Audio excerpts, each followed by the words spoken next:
Everyone, welcome back to my channel. तो दोस्तों स्वागत है आप सबका हमारे चैनल पर, जहां हम बातें करते हैं फैशन, ब्यूटी, लाइफस्टाइल, पूजा पाठ से जुड़े हुए ऑल इन टॉपिक पर। और मैं आपके साथ शेयर करती हूँ अपनी लाइफ का एक्सपीरियंस। तो दोस्तों मेरे पास किसी का कमेंट आया था, दीदी आपकी तबीयत नहीं ठीक है। हाँ, तबीयत तो नहीं ठीक है, लेकिन अभी काफ़ी आराम है। बीच में ज़्यादा खराब हो गई थी, लेकिन ठीक है।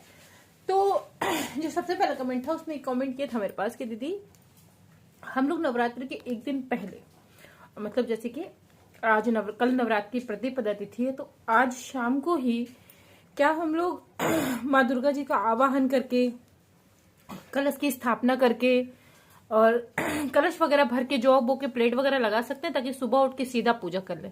नहीं, इतना नहीं किया जा सकता। इसलिए नहीं किया जा सकता कि अगर इतना ही कर लेते तो फिर हमें सब शुभ मुहूर्त, घर स्थापना का शुभ मुहूर्त, कलश स्थापना का शुभ मुहूर्त, इन सब की जरूरत ही नहीं पड़ती। तो ये वीडियो वैसे मैं अपने हर नवरात्रि वीडियो में आपको दिखाती हूँ, क्योंकि हमारे पास नए नए जो है वो लोग जुड़ते रहते हैं, तो उन्हें कंफ्यूजन हो जाती है। कभी कभी पता रहता है, कभी कभी नहीं रहता है। बेसिकली बहुत सारी चीजें होती हैं। तो मैं आपको ये बता दूं कि आप एक दिन पहले क्या तैयारियां कर सकते हैं। और दोस्तों आप इस वीडियो को पूरा देखिएगा। लास्ट में मैं आपको बहुत इंपॉर्टेंट चीजें बताने वाली हूँ। इसी वीडियो के लास्ट में बताऊंगी। तो आप वो इसलिए चूंकि मैं चाहती तो अभी बता सकती थी, लेकिन उनको लास्ट में बताना ही जरूरी है। तो आप प्रतिपदा तिथि के एक दिन पहले क्या क्या कर सकते हैं। नवदुर्गा का विग्रह है, तो आप उनको पंचामृत से स्नान करा सकते हैं, उनकी पोशाक चेंज कर सकते हैं, इतना काम कर सकते हैं। लेकिन उनको स्थापना प्रतिपदा तिथि वाले दिन ही होगी, तो आप उनको पंचामृत से स्नान करा के, उनका श्रृंगार करके उनको कहीं स्थापित कर सकते हैं। मतलब कहीं बैठा दीजिए उनको किसी कपड़े से ढक के। तो जो प्रतिपदा वाली तिथि होगी, स्थापना उनकी उसी दिन होगी। ठीक, अब क्या कर सकते हैं? एक दिन पहले चौकी लगा सकते हैं। चौकी लगा लीजिए, जो डेकोरेशन करना है वो कर लीजिए। आप छोटा सा अष्टदल कमल भी बना सकते हैं, जैसे कि मैंने बनाया है। ठीक है, अब कल प्रतिपदा तिथि है, तो देखिए ये तैयारी मैंने शाम को कर दी, क्योंकि अगर ये करने में कल सुबह बैठूंगी तो फिर बहुत बहुत मुश्किल हो जाएगी, फिर संभव नहीं है। क्योंकि हमारा तो अष्टदल कमल भी बहुत बड़ा बनता है। तो ये जैसे मैंने कि चौकी लगा दी, सब कपड़े वपड़े बिछा दिए, सब तैयारी कर दी, और उसी वजह से मैं आपको अपनी हालत दिखाऊं तो मेरी हालत बहुत खराब है। क्योंकि मौसम अचानक से चेंज हो गया, यहाँ पानी बरसने लगा, वहाँ 2-4 दिन पहले बहुत धूप पड़ी, तो मैंने पेड़ वेड़ लगाए, तो हाथों की हालत बहुत खराब है। So ignore my nail. ठीक है, तो हम क्या क्या तैयारी पहले कर सकते हैं वो मैं आपको बता दूं, और शुरू से लेकर चलती हूँ। जरा उठा देंगे, अब मेरे सिंदूरा रखा हुआ है। तो इस वीडियो को शूट करने के लिए चूंकि अकेले नहीं हो पाता, तो मैंने हस्बैंड को भी बिठा लिया है। तो 1-2 दिन पहले जो तैयारियां हमें करनी होती है, वो उनमें क्या क्या है वो मैं आपको बता दूं। उनमें है, सबसे पहले आप अपने गेहूं जरूर भिगो लीजिए। गेहूं या जो भी आपके प्लेट हैं तैयार हैं, उन्हें कर लीजिए। तो जैसे कि मैंने ये मिट्टी की प्लेट तैयार कर ली, इसमें इस मिट्टी को अच्छे से साफ कर लिया है। ये नहीं, कपड़े दे दीजिए, कपड़े अच्छे से साफ कर लिया है। इसमें मैंने बीन लिया है, कहीं कोई कचड़ा नहीं है, कहीं कोई पत्थर तो नहीं है जिससे जौ निकलने में दिक्कत हो, इसे देख लिया है। और जौ भिगो लिया है। ये काम एक दिन पहले ही किए जाते हैं, कंपलसरी है। नहीं कर पाएंगे तो अगले दिन नहीं आप कुछ कर पाएंगे। तो जैसे कि मैंने ये जौ की प्लेट अपनी कंप्लीटली रेडी कर ली, इसमें मिट्टी साफ कर ली, मिट्टी में पानी छिड़क लिया है। मिट्टी बहुत सॉफ्ट हो गई है, वैसे भी मौसम नम हो गया, हमारे पानी बरस रहा है लखनऊ में। तो बकाया कि आप अपने हिसाब से, जो आपके यहाँ मौसम हो उस हिसाब से देख लीजिएगा। वैसे पानी की अब इसमें जरूरत नहीं है, चूंकि गेहूं भी ऑलरेडी भीगा हुआ रहेगा। जो भी है, आप जो भी बो रहे हैं, सप्त धान बो रहे हैं, गेहूं जौ बे रहे हैं, या जौ और गेहूं एक साथ बो रहे हैं, तो ये वैसे ही भिगोया हुआ रहेगा। तो मिट्टी में बहुत ज्यादा गीली की आवश्यकता नहीं, मिट्टी में नमी रहे ताकि वो आसानी से पकड़ ले। तो ये तैयारी आप एक दिन पहले कर लीजिए। उसके बाद अब हम जो प्रतिपदा तिथि पे सबसे पहले कार्य करते हैं वो क्या है, उसकी तैयारी कैसे करें। तो ये वाली प्लेट उठा दें। हाँ, यही वाली देखिए, इस वाली प्लेट को आप ध्यान से देखिए। तो इस वाली प्लेट में मैंने एक दीपक रख दिया है, इसमें बत्ती डाल दी है, लेकिन तेल नहीं डाला है। तेल हम लोग सुबह डालेंगे। हल्दी है, लाल चावल है, कुमकुम है। ये क्यों है? ये इसलिए है चूंकि हम दरवाजे पे तोरण बांधेंगे, और नवरात्र की प्रतिपदा तिथि में सबसे पहले हम द्वार पूजन ही करते हैं। तो हम द्वार का पूजन करेंगे, तोरण वगैरह बांधेंगे। तोरण में सबसे ज्यादा हल्दी लगती है। तो ये थाली मैंने बना के रख ली, ताकि सुबह ना तो मुझे किसी से मांगनी पड़ेगी और ना मुझे कोई डिब्बा डिब्बी ढूंढना पड़ेगा। सब कुछ तैयार है, बस सुबह मैं उठूंगी और अपना काम निपटा के जाऊंगी, द्वार पूजन करूंगी, फिर प्रतिपदा तिथि की शुरुआत करूंगी। इसको रख दीजिए, वही रखना है। इसके बाद क्या चीजें मेन जो रख ले आप पूजा में लगनी है। सबसे पहले, क्योंकि मैंने आपसे कहा अगर आप शादीशुदा हैं और आप कर रहे हैं, पति पत्नी नहीं कर रहे, पत्नी है अकेली कर रही हैं, तो आपकी शादी की चुन्नी और अपना गठचोड़ा ये जरूर लेके रख लीजिएगा। अगर मान लीजिए जैसे हस्बैंड आपके वर्किंग है, नहीं उस समय उपलब्ध हो पाते, कोई बात नहीं, आप इसको अपने साथ रख के ही पूजा करिएगा। उसके बाद आपकी पूजा वाला सिंदूरा, सिंदूरी नहीं, आपकी पूजा वाला जो पूजा में रखते हैं आप मंदिर में, जो सिंदूरा रखते हैं उसको, जैसे कि हमारा ये है, तो ये सामान मैंने अपना ढूंढ के रख लिया ताकि मुझे क्या होगा अगले दिन बिल्कुल भी परेशान नहीं होना पड़ेगा। मैं बस फटाक से अपनी चीजें उठाऊंगी और रख दूंगी, है ना। पूजा में बहुत मुझे ढूंढने की जरूरत नहीं है। ये वाली प्लेट दे दे, आलता जिसमें रखा हुआ है, हाँ यही। अब देखिए यहाँ से, चूंकि मैं देखिए आपको सीक्वेंस वाई बता रही हूँ, पहले हमें प्लेट की तैयारी कर लेनी है जिसमें हमें जौ बोना है। फिर हम जब प्रतिपदा तिथि पर उठेंगे तो हम सबसे पहले द्वार पूजन करेंगे, हम उसकी तैयारी करेंगे। उसके पहले हम स्नान करके जब आएंगे तो हम सबसे पहले सिंदूर नहीं भरेंगे, मंदिर में हाथ जोड़ लेंगे, प्रणाम कर लेंगे और पैरों में आलता लगा लेंगे। तो हल्दी और आलता मैंने दोनों निकाल के रख लिया। डायरेक्ट आलता नहीं लगाया जाता, मैंने वीडियो में बताया था, पहले हल्दी लगाई जाती है, उसके ऊपर आलता लगता है। और चूंकि नवरात्र का आलता है, पति पत्नी दोनों लगाते हैं। तो मेरे पास बहुत सारे लोग कमेंट आते थे, दीदी आपके हस्बैंड को अजीब सा नहीं लगता? नहीं, बिल्कुल नहीं लगता, ये हमारी परंपरा है। क्यों, आपको अजीब सा लगता है क्या? नहीं लगता है ना। तो ये तो चाहे सत्यनारायण की कथा हो, चाहे नवरात्र की पूजा हो, लगवाते हैं, बहुत आराम से लगवाते हैं, जो मैं कभी कहना भी नहीं पड़ता कि नहीं इसको लगवाना है। तो इस तरीके से, तो देखिए मैंने आलते की अपनी तैयारी कर ली। उसके बाद हमें पूजा में सबसे पहले चाहिए गंगा जल। तो ये हमारा गंगा जल रखा हुआ है, ठीक है। ये काफी बड़ा गंगा जल है, इसमें 4 लीटर करीब आ जाता है, तो इसे मैं हमेशा रखती हूँ। गंगा जल तुम्हारे यहाँ बहुत सारा रखा हुआ है, लेकिन मंदिर में इसे थोड़ा सा मैं रख लेती हूँ। ले ये कटोरी में थोड़ी हल्दी रख दी है, हाथों में थोड़ी सी हल्दी लगा के हम हाथों को जो है हल्का सा पीला कर लेते हैं, उसके बाद ही पूजा करते हैं। या तो हम हाथों में मेहंदी लगा लें, ठीक। अगर मेहंदी लगाने का समय नहीं है तो जब भी आप पूजा करें इस तरीके की हाथों में थोड़ी सी हल्दी लगा लें, हाथों को पीला कर लीजिए, उसके बाद पूजा करें। तो ये हल्दी है कटोरी में। उसके बाद हम चलते हैं आगे की तरफ कि मैंने और क्या क्या तैयारियां कर दी हैं, तो वो मैं आपको दिखाऊं। जैसे कि हम स्थापना करेंगे, चौकी लगाएंगे, सबसे पहले हम गणेश जी का आवाहन करेंगे, गणेश जी का पूजन करेंगे। तो आप क्या कर लें, एक दिन पहले सिपाड़ी में कलावा लपेट के रख लीजिए, गणेश जी का स्वरूप मान के। अगर विग्रह है तो बहुत अच्छी बात है, फिर तो जरूरत ही नहीं। तो हम सबसे पहले चूंकि उन्हीं का पूजन करते हैं, तो हमें पहले चाहिए एक प्लेट, उसमें धूप और दीपक, क्योंकि हम सबसे पहले गणेश जी का ही पूजन करते हैं। तो आप इस टाइप के, अगर आपके पास गणेश जी छोटे से हैं तो बहुत अच्छी बात है, नहीं है तो कोई बात नहीं, हमारे पास ये है, हम इन्हीं को रख लेते हैं। तो हमने ये तैयारी अपनी कर ली है। जैसे कि एक छोटी प्लेट बना ली है, इसमें चावल डाल दिए हैं, दीपक रख दिया है, यहाँ पे हमने धूप बत्ती रख दी। हमें बस इसमें सुबह तेल डालना होगा और धूप बत्ती जलानी होगी और हम पूजा कर लेंगे।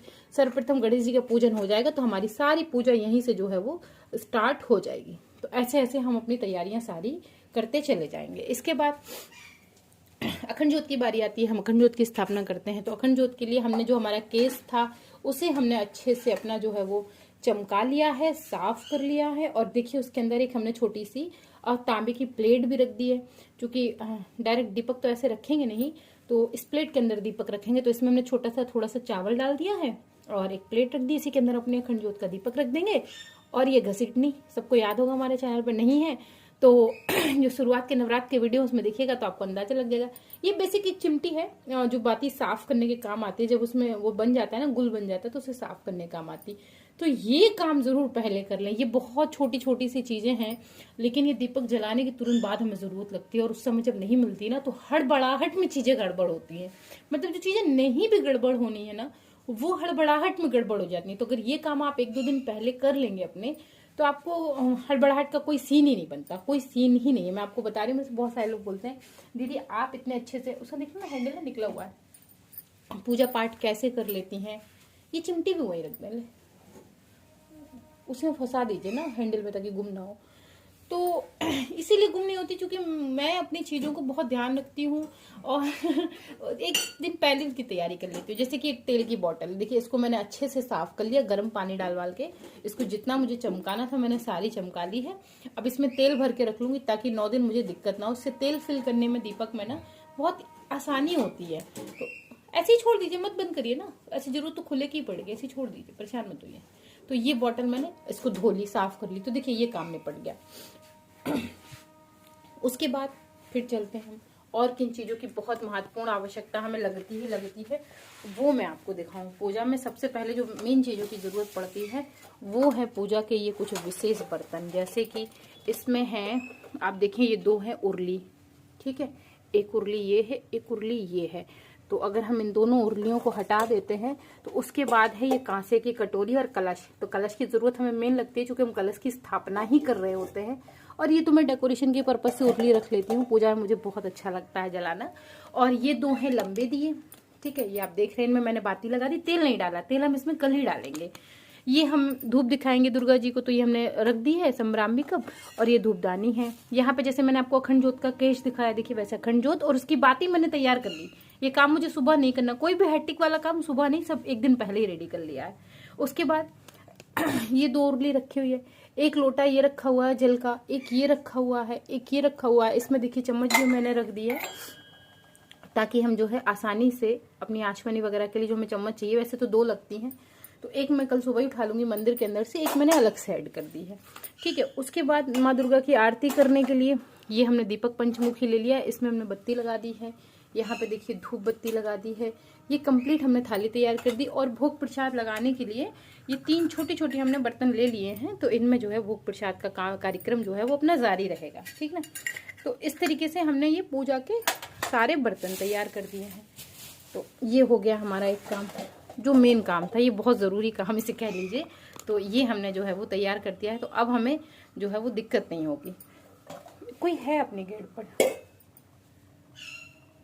पूजा के बर्तन हो गए, तो अब हम जो है और आपको दिखा देंगे और क्या क्या लगना है।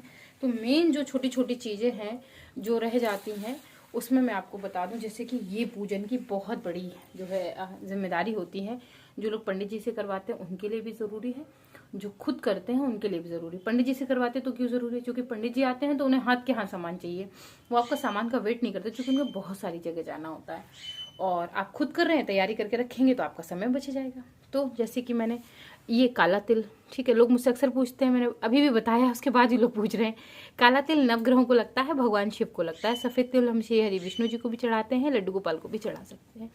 ये रोली है, ये सिंदूर है, ये पीला चंदन है, ये सफ़ेद चंदन है, ये लौंग है, इलायची है, कमलगट्टा है, सिपाड़ी है, हल्दी है, पीला जनेऊ है, सफ़ेद जनेऊ है, चंदन का पाउडर है, इलायची का एक्स्ट्रा पैकेट है, सर्व औषधि है। और ये रखी हुई है यहाँ पर कुमकुम, ठीक है, क्योंकि ये बहुत थोड़ी सी होती है तो उसको निकाला नहीं जा सकता। ये बताशे रखे हुए हैं। और ये तो अभी मुझे बोना है, मतलब पानी में भिगोना है, तो ये सारा सामान मैंने यहाँ रख दिया है। अब मेन चीज़ क्या रहेगी इसमें, वो भी मैं आपको दिखा दूँ। उसको किसका दे ज़रा, कपड़े, मेन चीज़ कपड़े जो हम पूजा में भगवान जी को चढ़ाएंगे।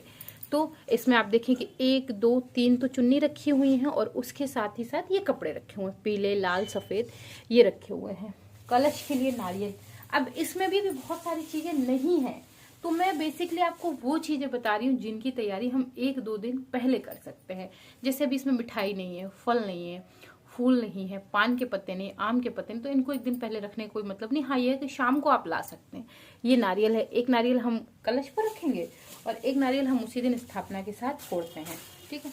तो ये जो है 2 नारियल हो गए। तो ये तैयारी, तो नारियल तुम 2-3 दिन पहले ला सकते हैं, कोई दिक्कत नहीं है। और माँ दुर्गा को चढ़ाने के लिए चूड़ियाँ, तो भाई ये प्योर कांच की चूड़ियाँ हैं, और ये मैंने मीशो से मंगाई थी। मेरे लिए इस समय इनका कोड शेयर कर पाना मुश्किल है, बट आप पूजन सामग्री करके सर्च करेंगे ना तो ये सामने आ जाती हैं। सो ये ऐसी आई हैं, 150 रुपये में आई हैं शायद। और ये इस तरीके से, ये जो चूड़ियाँ आप देख रहे हैं 150 रुपये की हैं ये। और इनमें 3 कलर आए हैं, रेड, येलो एंड ग्रीन। तो पीली वाली सरस्वती जी को चढ़ा दूंगी, लाल वाली दुर्गा जी को चढ़ा दूंगी, और हरी वाली पार्वती जी को चढ़ा दूंगी। तो पहले मैं बड़ी बड़ी चूड़ियाँ लाती थी ना अपने साइज़ की, इस बार मैंने ये मंगा दी, मुझे बहुत अच्छी लग रही थी। ये देखें, सुंदर भी लग रही है ना। छोटी छोटी चूड़ियाँ, और ये कांच की ही हैं। अच्छी चीज़ ये है कि ये कांच की ही है। तो ये चूड़ियाँ जैसे हो गई, ठीक है। अब इसके बाद बेसिक चीज़ें जिनके लिए पूजा में बड़ी मतलब मारा मारी हो जाती है, लाओ कहाँ है, ढूंढ के दो, जल्दी करो, देर हो रही है, मुहूर्त निकला जा रहा है, ये हो रहा है, वो हो रहा है। तो उन चीज़ों से बचने के लिए भाई उसकी भी तैयारी हमने जो है वो 1 दिन पहले कर ली है। तो वो मैं आपको दिखा दूँ। ये देखो, इस पर कीड़ा महाराज घूम रहे हैं, चिमा के घूम रहे हैं, ठीक है। उसमें क्या क्या रख लें उस तैयारी में, आप देखिए, एक ऐसे सादा जल का लोटा रख लें, 2 भगोने रख लें। क्यों रख लें? जब आप बार बार पूजा करते हैं, मैंने आपको बहुत बार बताया है कि दीपक जलाएं या भगवान जी को कोई चीज़ अर्पित करें तो उसके बाद एक बार हाथों को आचमनी जरूर कर लें। 2 मैंने इसलिए रख ली, 1 आध फूल रखने के काम आ जाएगा और 1 आध आचमनी के काम आ जाएगा। 1-2 थालियाँ, जैसे कि 1 थाली आरती में चली जाएगी, 1 थाली फल फूल में चली जाएगी, तो एक थाली एक्स्ट्रा में अगर आप पूजा के समय अपने पास रखेंगे तो आपको इमरजेंसी में परेशान नहीं होना पड़ेगा कि उठा के लाओ चीज कहाँ है, ये नहीं होगी। दूसरी चीज क्या है, एक आप बर्तन रख लें, उसमें ताजा पानी भर के, चूंकि वो पूजा में लगना है। तो जैसे ये हमारी पीतल की बाल्टी है, हम इसे रख लेते हैं, इसमें हम पानी भर लेते हैं और हमारा पूजा का सारा काम इसमें हो जाता है। तो इस तरीके से आप कुछ ये बेसिक सी तैयारियां हैं, इन्हें अगर आप पहले करके रख लेंगे तो आपको बहुत समस्या नहीं होगी। उसके बाद इस तरीके से का चम्मच भी रख ले, पता नहीं किस चीज की जरूरत कहाँ लग जाए, ठीक है। हाथ पोंछने के लिए कपड़ा रख ले, और एक कपड़ा जो है वो आप चूंकि संकल्प लेंगे तो या तो रुमाल रख लीजिए या फिर कोई पीले या लाल रंग का कपड़ा रख लीजिए। मैंने कपड़ा रख लिया, इसमें से थोड़ा सा निकाल लूंगी, हो जाएगा मेरा। तो दोस्तों इस तरीके से अगर आप अपनी तैयारी कर लेते हैं, और थोड़ा सा चावल भी अलग से रख लीजिए थाली में, है ना, पता नहीं कहाँ आपको संकल्प की जरूरत पड़े तो थोड़ा सा चावल भी रख लीजिए अलग से। तो मैंने ये चावल चूंकि साफ कर लिया था तो मैंने अलग से रखा हुआ था चावल को, तो ये मैंने रख लिया। बकायदा मैं आपको बताऊं कि मैंने अभी नवरात्रि की शुरुआत ही हुई है, कल से शुरू हो जाएंगी प्रतिपदा तिथि से। तो मैंने वो एक एक्स्ट्रा दीपक है, जैसे देखिए ये एक दीपक है, मैंने एक्स्ट्रा में रख लिया है, पता नहीं कब जरूरत पड़ जाए इसकी जलाने में तो काम आ जाएगा। कपूर भी रख लिया है। तो अभी मैं आपको बताऊँ, देखिए ये हवन सामग्री है, मैं दिखा नहीं पाई थी, आपको ले आई हूँ। तो ये हवन सामग्री है जो पतंजलि की है, जरूरत लगेगी तो मैं घर में बना लूंगी। हवन कुंड में घी डालने के लिए चम्मच, ये सारी तैयारियां मैंने पहले ही कर ली हैं। अब मैं 9 दिन टेंशन फ्री रहूंगी। और यही नहीं, इनफैक्ट मैं आपको बताऊँ मैंने और क्या क्या तैयारी कर ली जो आप कर सकते हैं। जैसे कि मैंने कुट्टू का दलिया लाई थी, मैं उसे घर में पीस ली थी क्योंकि मेरे हस्बैंड को नहीं पसंद है आटा वगैरह बाहर से। तो दलिया में लाई थी मैंने, उसको पीस लिया। कुट्टू लाई थी, कुट्टू को अच्छे से धो लीजिए, खड़ा कुट्टू आ जाता है बाजार में, उसको लाइए, धो लीजिए, सुखा लीजिए, उसको पीस के रख लीजिए। उसके बाद आप इडली वगैरह कर व्रत वाली खाती है तो समा के चावल साबूदाना पीस के रख लीजिए। व्रत में लगाने के लिए जो मसाले आपके, जैसे जीरा पाउडर, व्रत वाला नमक, तो इस तरीके से तमाम चीजें जो आपके खाने पीने की तैयारियां हैं वो है। 9 दिन अगर आप अलग अलग कलर के कपड़े पहन रहे हैं उनको भी रख लीजिए। तो ये सारी तैयारी मैंने बहुत पहले शेयर की हुई है, आप उन वीडियो को देखेंगे, प्लेलिस्ट को देखेंगे तो आपको आइडिया लग जाएगा। अब मैं आपको बेसिक बात बताऊं कि ये जो सारी तैयारी आप देख रहे हैं ना, ये जो आप इतनी सारी तैयारी देख रहे हैं, ये एक दिन की नहीं है। ऐसा नहीं है कि मैंने आज ही इकट्ठा कर लिया और आपको वीडियो दिखा दिया, नहीं, ये पिछले कई दिन की तैयारी है। मतलब यूं समझ लीजिए 4-5 दिन की तैयारी है। रोज हम मंदिर में आते हैं, रोज कुछ ना कुछ सामान निकाल जाते हैं। जैसे कि ये बर्तन सारे पीतल के गंदे रखे थे, फिर इनको साफ किया गया। तो ये कोई एक दिन का काम नहीं है, आप इन्हें 2-3 दिन पहले करना शुरू करते हैं तो ये नवरात्रि के आखिरी दिन तक पूरे हो ही जाते हैं। और मैं आपको बताऊं इसमें बहुत सारी कमी रह गई होगी, मुझे और भी चीजें भी याद आ रही है तो मैं उनको रखूंगी, संभालूंगी। ये तो थाली हो गई अलग। अब 9 दिन हमें पूजन में जो सामग्री रखनी है हमें वो भी अलग से व्यवस्था करनी है कि 9 दिन हमें बाजार ना जाना पड़े, हम घर में ही अपनी व्यवस्था कर लें। बकाया कि इसमें भी फूल नहीं है, माला नहीं है, पान के पत्ते नहीं है, अशोक के आम के पत्ते नहीं है, फल नहीं है, मिठाई नहीं है। तो ये तो शाम दाम तक आ जाएगा तो अपना हो जाएगा। वैसे अगर बेसिक आप इतनी तैयारी कर लेते हैं, जैसे मेरे पास ज्यादातर कमेंट आता है कि दीदी आपकी पूजा में कोई चीज की कमी नहीं छूटती है, सब पहले से मौजूद होता है। वो इसलिए कि हम अपनी तैयारी पहले करके चलते हैं, क्योंकि हमें पूजा में चिक चिक नहीं चाहिए, लड़ाई नहीं चाहिए, बहस नहीं चाहिए। और एक बार अगर ऐसा हो जाता है ना तो मेरा फिर पूजा करने में मन ही नहीं लगता। तो आप भी इस तरीके से तैयारी कर सकते हैं, उससे आपको लाभ हो जाएगा, क्यों, है कि नहीं? और क्या। तो दोस्तों अगर ये वीडियो पसंद आई हो, ये तैयारी आपको पसंद आई हो नवरात्रि और आप करना चाहते हैं इस तरीके से तो कर सकते हैं। अगर किसी डिफरेंट वे में करते हैं तो वो भी मेरे साथ कमेंट के जरिए जरूर शेयर करिएगा। मैं मिलती हूँ विद अ न्यू वीडियो, तब तक के आप चैनल को सब्सक्राइब करें, वीडियो को लाइक करें, फ्रेंड एंड फैमिली के साथ शेयर करना बिल्कुल मत भूलिए। मुझे लेटेस्ट अपडेट के लिए इंस्टा पे ज्वाइन कर सकते हैं, बता के हमारा एक न्यू चैनल है नखरीली शिवा, आप मुझे वहां ज्वाइन कर सकते हैं। वहां मैं लेटेस्ट शॉर्ट वीडियो अपलोड करती हूँ। बेसिक वो हमारा एक शॉर्ट वीडियो का चैनल है, तो वहां पे लॉन्ग वीडियो नहीं आती, जो 14-15 सेकंड की शॉर्ट वीडियो होती है वो मैं वहां पब्लिश करती हूँ। तो आप मुझे वहां पे भी ज्वाइन कर सकते हैं। मैं मिलती हूँ विद अ न्यू वीडियो, तब तक के लिए बाय बाय।